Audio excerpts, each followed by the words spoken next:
Hello বন্ধুরা, welcome back to my channel my dream wings. আমি সৈকত। আমি আজকে আবার বেরিয়ে পড়েছি কামারপুকুরের উদ্দেশ্যে, যেটা হুগলি জেলায় অবস্থিত। আমরা যাচ্ছি ঘাটাল থেকে কামারপুকুরের দূরত্ব হচ্ছে 38 কিলোমিটার। আমরা বেরিয়ে পড়েছি, আর আমার সাথে রয়েছে আমার ওয়াইফ দেবলীনা। চলো, ততক্ষণ পর্যন্ত তোমরা রাস্তার এই সুন্দর দৃশ্যটা উপভোগ করো।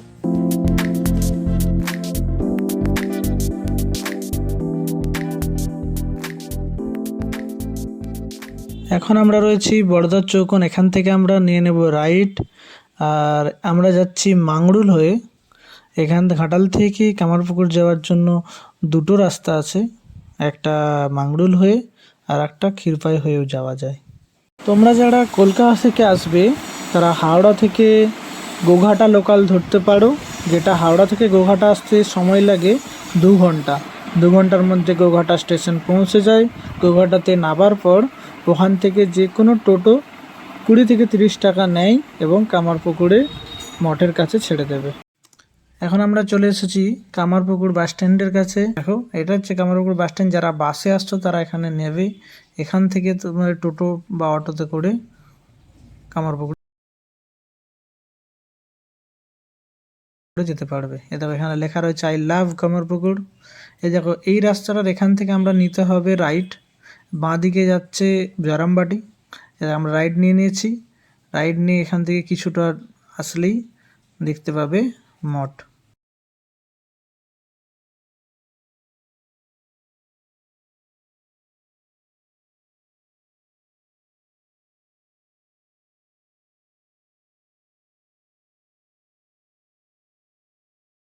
মঠের এরিয়ার মধ্যে আমরা চলে এসেছি। দেখো, এইটা হচ্ছে মেন গেট। এখান থেকে ঢুকতে হবে ভেতরে। টাইমিংটা আমি দেখিয়ে দিলাম। এই টাইমের মধ্যে আসতে হয়, নাহলে গেট বন্ধ হয়ে যায়। তো তোমরা মনে করে এই টাইমটা দেখে তবেই আসবে। ভেতরে ক্যামেরা করা বারণ রয়েছে, সেই জন্য বাইরে থেকেই সব কিছু ক্যামেরা বন্দি করলাম। যতটা সম্ভব হয় ততটা সবাইকে দেখাচ্ছি। ক্যামেরা করার কোনো পারমিশন নেই। 1951 সালে রামকৃষ্ণ মঠের সন্ন্যাসী ও সদস্যরা এই মঠ তৈরি করেছিলেন।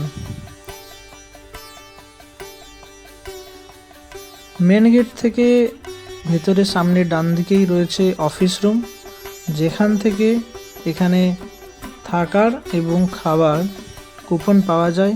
তোমরা ওই টাইমের মধ্যে গিয়ে কুপনটা নিয়ে নিতে পারো।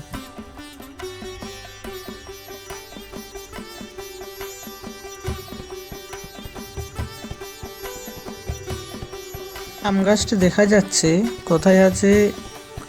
শ্রীরামকৃষ্ণদেব এই গাছটি লাগিয়েছিলেন এবং সেটি এখন দেখুন কত বড় হয়েছে এবং এই আকার ধারণ করেছে। এটি খুব ভালোভাবে সংরক্ষিত করে রেখেছেন। সময় হয়ে যাওয়ার সাথে সাথে আমরা চলে আসলাম বাহিরে। এখানে যে চার্টটি দেওয়া আছে, এই চার্টে প্রত্যেকটি জায়গা উল্লেখ করা রয়েছে, যাতে কোনো ভক্তদের অসুবিধে না হয়।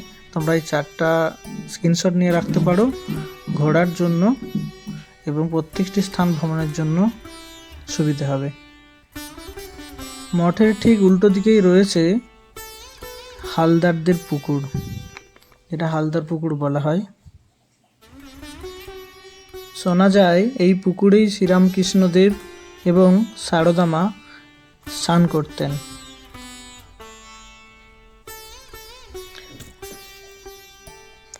অনেকে এই পুকুরের জল নিয়ে মাথায় আশীর্বাদের মতো নিয়ে থাকেন।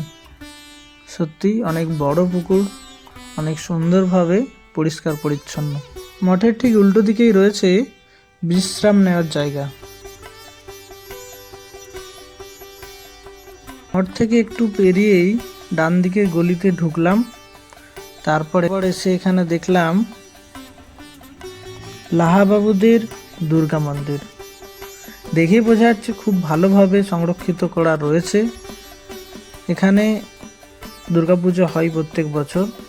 শোনা যায় শ্রীরামকৃষ্ণদেব নিজেই এখানে মায়ের চক্ষুদান করেছিলেন। তারই ঠিক উল্টো দিকেই রয়েছে লাহাবাবুদের পাঠশালা, যেখানে ছোট গদাই ছোটবেলায় পড়াশোনা করেছেন।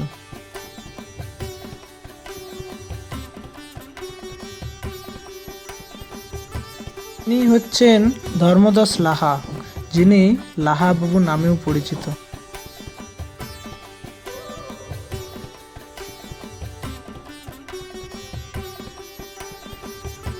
সামনে রয়েছে লাহাবাবুর মেয়ে প্রসন্নময়ী দেবীর মূর্তি, যিনি ছোট্ট গদাইকে গোপাল জ্ঞানে আদর যত্ন করতেন। তার পাশেই রয়েছে লাহাবাবুদের বিষ্ণু মন্দির। দেখুন, খুব ভালোভাবে সংরক্ষিত রয়েছে। এই মন্দির প্রাঙ্গণেই দিয়ে ঠাকুরের জীবনের কিছু গুরুত্বপূর্ণ সময় ফুটিয়ে তোলা হয়েছে, যেমন দেবগ্রাম থেকে ক্ষুদিরাম চ্যাটার্জির কামারপুকুরে আসা, ঠাকুরের জন্ম,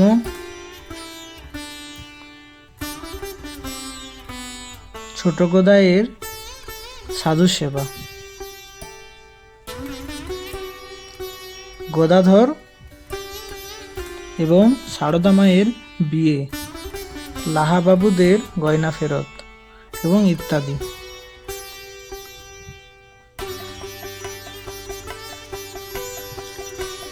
বিষ্ণু মন্দিরটি লাহাবাবু নিজেই প্রতিষ্ঠা করেছিলেন।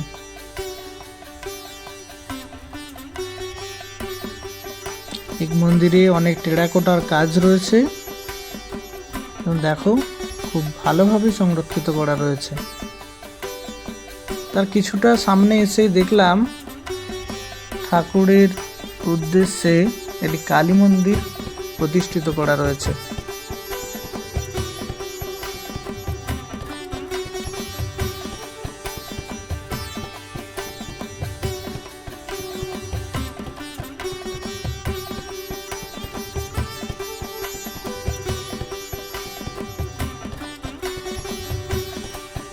কিছুটা এগিয়ে এসে দেখলাম ঠাকুরের দয়ামা ধনী কামারানির বাড়ি।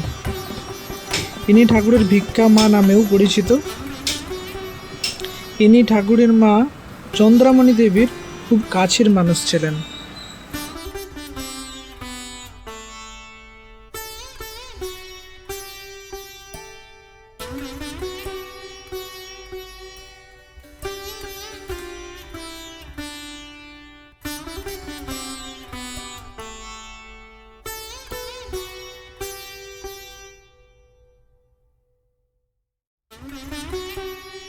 আর এটা হচ্ছে গোপেশ্বর শিব মন্দির।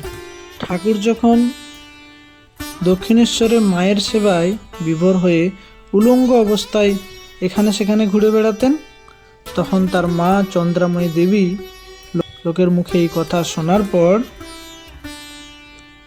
এই শিব মন্দিরেই হরতে দিয়েছিলেন।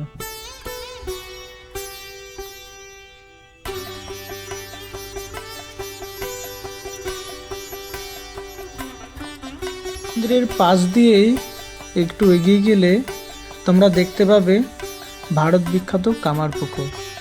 এই পুকুরের নাম অনুসারেই নাম রাখা হয়েছিল কামার পুকুর। তবে নাম নিয়ে সঠিক তথ্য এখনো পর্যন্ত জানা নেই। যদি তোমরা কেউ জানো অবশ্যই জানিও। রাজা এই পুকুরটি স্থাপন করেছিলেন কামারদের সুবিধার জন্য। মানিক রাজার প্রাসাদ এখান থেকে 1.5 কিলোমিটার দূরে রয়েছে। আমরা সময়ের অভাবে সেখানে যেতে পারিনি। তোমরা যদি চাও সেখানে অবশ্যই যেতে পারো। এখান থেকে তারপর বেরিয়ে গেলাম জয়রামবাটির উদ্দেশ্যে, যেটা সারদা মায়ের বাড়ি। সারাদিন আজকে বৃষ্টি হচ্ছে, তাই ওয়েদার সত্যিই খুব খারাপ। আমরা চেষ্টা করছি সব জায়গাটা কভার করার জন্য। দেখো ওয়েদারটা খুবই সুন্দর, বৃষ্টি হলেও অনেক ভালো লাগছে। এখন আমরা চলে এসেছি জয়রামবাটিতে। এখানে এসে মন্দিরে ঢোকার আগেই দেখবেন ডান দিকে একটা বড় পার্কিং প্লেস এবং সবাই বিশ্রাম নেওয়ার জন্য জায়গা, টয়লেট, বাথরুম সব কিছুই এখানে খুব ভালোভাবে বানানো রয়েছে। একটু টাইম ছিল সেই জন্য আমরা এখানে একটু দাঁড়িয়েছিলাম। তারপর মন্দিরের গেট খোলার পর আমরা সামনের দিকে এগিয়ে যাই। দেখুন অনেক লোক এখানে ভিড় করেছে। মন্দিরে ঢোকার আগে অনেক দোকান রয়েছে, তোমরা চাইলে এখান থেকে কেনাকাটা করতে পারো। অনেক মাটির জিনিসও পাওয়া যাচ্ছে এখানে। এখানে একটা অনেক বড় বুক স্টল রয়েছে, যারা বই পড়তে খুব ভালোবাসেন তারা এখান থেকে বুক নিতে পারেন আর ঠাকুরের সম্বন্ধে অনেক কিছু জানতে পারেন। এখন গেট খুলে দেওয়ার টাইম হয়ে গেছে, আমরা এবার সামনে এগিয়ে যাব। এখানেও সেই একই, ভেতরে গিয়ে ক্যামেরা করতে দেবে না, তাই আমরা বাইরে থেকেই যতটা সম্ভব ক্যামেরা বন্দি করলাম।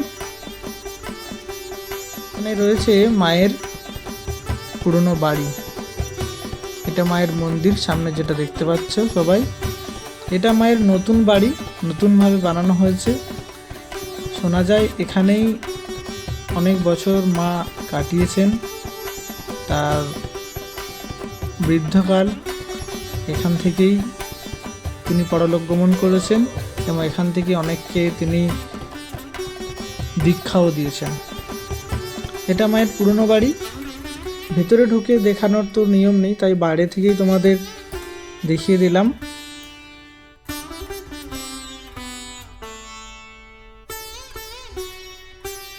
এই ভিটেতেই 1853 সালে 22শে ডিসেম্বর মায়ের জন্ম হয়েছিল।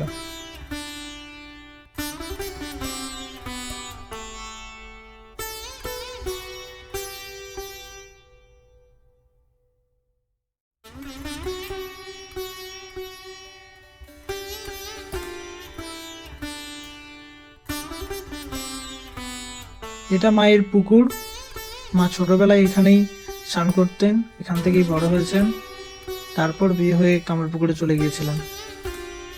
এছাড়াও ঠাকুরের বাবা ক্ষুদিরাম চ্যাটার্জির বাড়ি দেওগ্রামে আমরা যেতে পারিনি, বৃষ্টির জন্য আমরা সময় করে উঠতে পারলাম না। তোমাদের যদি সময় থাকে অবশ্যই সেখানে ঘুরে এসো, এটাও খুবই সুন্দর জায়গা। আমরা এখন খুব মিস করছি সেই জায়গাটা, যেতে পারলাম না বৃষ্টির জন্য। ঠাকুরের ছোঁয়ায় তীর্থভূমি হয়ে ওঠার জায়গাগুলো দেখে সবার কেমন লাগলো অবশ্যই কমেন্ট করে জানিও। যারা এখানে গেছো আগে বা আমি কিছু যদি মিস করে যাই অবশ্যই কমেন্টে আমাকে জানিও এটা তোমাদের কেমন লেগেছে। যদি ভালো লাগে তাহলে একটা লাইক করো এবং বন্ধুদের শেয়ার করো আর চ্যানেলটাকে সাবস্ক্রাইব করে দিও। চলো দেখা হচ্ছে আবার নেক্সট ব্লগের জন্য এই বেল আইকনটি অবশ্যই ক্লিক করে রাখুন সবার আগে ভিডিওটা আপনার কাছে পৌঁছানোর জন্য। আজকের মতো এখানে বিদায় নিচ্ছি, দেখা হবে নেক্সট ব্লগে। তখন পর্যন্ত সবাই ভালো থাকবেন, ধন্যবাদ।